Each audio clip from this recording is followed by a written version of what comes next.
खानगढ़ के श्री राम अवतार के मंदिर बारां हिंदू मेघवाड़ बिरादरी पारां होली जी मुनक़िद कयल रंगारंग तकरीब उन वेल रोज राड़े में तब्दील थी वई, जंहिं वेल बारड़ा तोड़े नौजवान हिक ॿिए मथां रंग निछावर करे रहिया हुआ त अचानक बिजली जो थंबो तकरीब में मौजूद माण्हुनि मथां किरी पियो। थंबे किरण बाद हर तरफ़ भाॼ पइजी वई ऐं रोज राड़ो मची वियो, जॾहिं त ख़ौफ़नाक वाक़े जे नतीजे में 4 मासूम ॿारनि नितीश कुमार, श्यामलाल, पृथ्वीलाल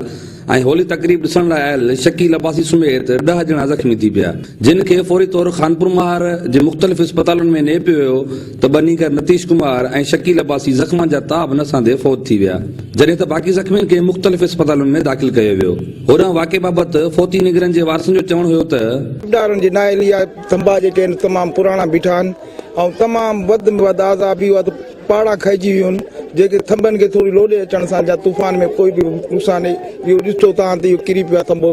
माना हवा बि न हुई। इहे विया अॼु ॾींहुं होली हुई,